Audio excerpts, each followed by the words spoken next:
Welcome back. In the previous session, we discussed wine clarity. In this lesson, we will look at wine color. So, what about color? Color is a little more difficult. I always tell my students that the first rule of color evaluation is notice it, but please don't jump to conclusions. Color can be very, very tricky, and we all have incredibly different, well, slightly different at least, color vision. And that's been shown time and time again. Generally speaking, white wines can range from very, very pale straw or yellow to medium straw to a little bit darker straw, maybe with some light gold creeping in, and then more and more gold, and then hints of amber or brown as the wine gets older and older.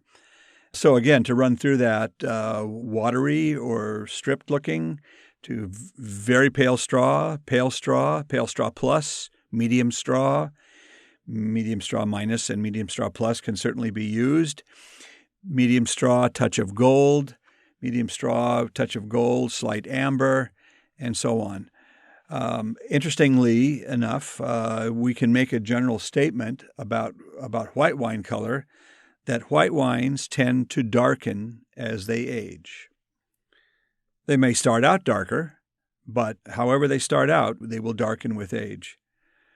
Red wines, on the other hand, lighten with age. Red wines tend to lose color with age.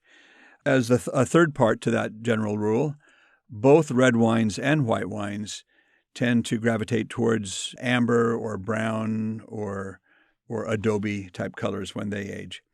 I actually remember one instance where we were tasting very old white and red Burgundies. So that would be very old Chardonnay made in Burgundy, very old Pinot Noir made in Burgundy. Very old meaning 25 or 30 years old. And had we not had the bottles in front of us, we would have not known which one had been the white wine, which one had been the red wine. The white wine had picked up a lot of color. The red wine had dropped a lot of color, and they both had turned amber. So we really couldn't tell.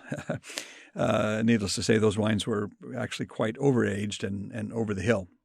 So in terms of red wine color, we can sometimes tell a little bit more about the wine, but again, would hesitate to jump to conclusions because red wine color is tricky. Red wines exhibit most often, colors that result from the particular red grape from which they were made. Red wine fermentations, as you know, are done with the skins and the pulp in the tank while the wine is fermenting. So the color that they pick up is specific to the skins of whatever grape we're using for that fermentation. Some grapes have very strikingly individual color signatures if they've been made well and if they have not been blended with any other variety and if they have not been subject to a lot of age. It's up to us to learn what those signature colors are.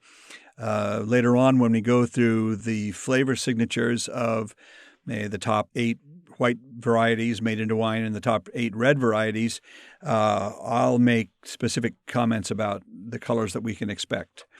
But just briefly for now, the colors range from a garnet or a garnet ruby for Pinot Noir to a ruby red, light or dark ruby red for Merlot, to a purplish ruby red for Cabernet, to a purplish red for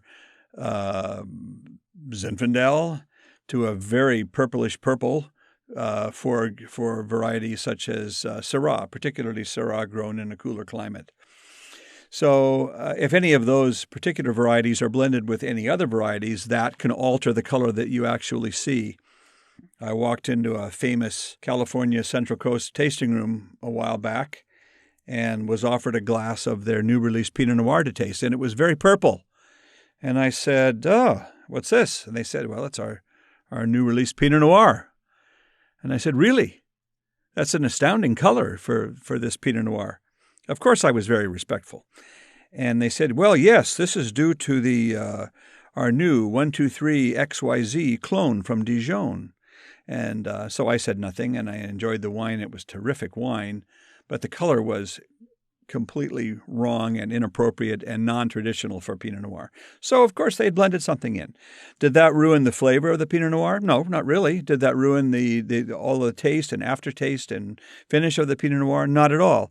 But right up front in my mind, had I been any other taster walking in the door, my impression would have been completely thrown off by the color that wine presented.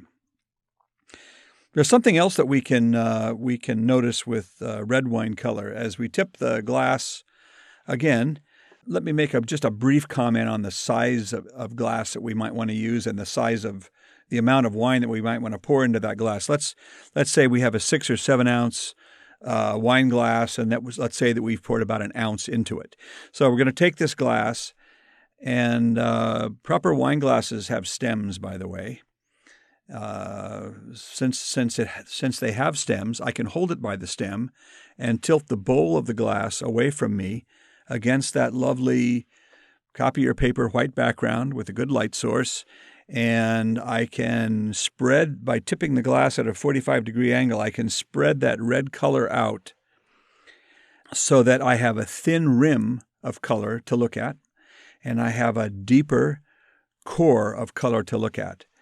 Red wines are difficult to see through many times. If there's some haze in that wine, it can make that color look darker than it really is. So it's important to spread that liquid out and have some light bouncing through that wine. So as the light bounces through the wine, I want to notice the hue of the wine, the particular color of the wine.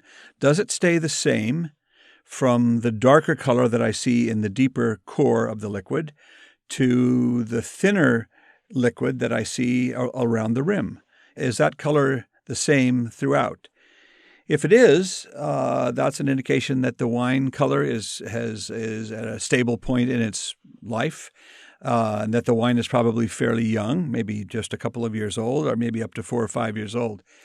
If I see a little bit of a brown color as I look through that thin, shallow rim of wine, versus a darker, more ruby red, for example, color that I see looking through the core of that wine, that variation between the rim and the core, which we call rim variation, is an indication that the wine might be a little bit older, maybe 4 or 5 to 7 or 8 years old. If I see a little bit wider variation, maybe some brown around the rim and sort of a dark, nondescript ruby red, let's say, in the core, the wine might be yet older, 10 or 15 years old. Be very careful, though. I recently had a wine poured for me that had quite a brown rim and a kind of an indistinct dark purplish red core. And my eye told me that it was 10 years old, and my nose and my palate told me that it was freshly bottled. And then I came to find out that wine had been aged for 2 years in brand new oak. And so that brown color came from oak rather than from age. So we have to be very, very, very, very careful in jumping to conclusions when we see the color clues. The best thing to do is to write our notes on color and move on, file them away, and move on to our next stage of evaluation, which is using our sense of smell. If we see any sediment in that wine when we're judging clarity, it's not necessarily anything to worry about. We can easily sip a wine without getting sediment in our mouth. It's inconsequential. If we see bubbles in that glass, we might want to make a note. This wine has a slight CO2. I'll just sometimes write CO2 or bubbles on my little note sheet, and sort of reserve judgment. I may or may not taste those bubbles later on when I put that wine in my mouth.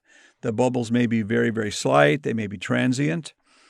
An interesting way to see if a white wine has bubbles, can't do this with a red, but with a white wine, you can actually hold a glass up in the air and look at the surface from underneath.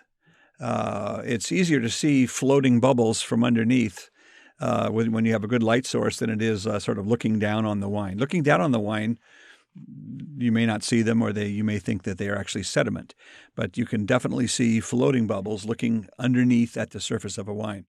In this lesson, we looked at wine color.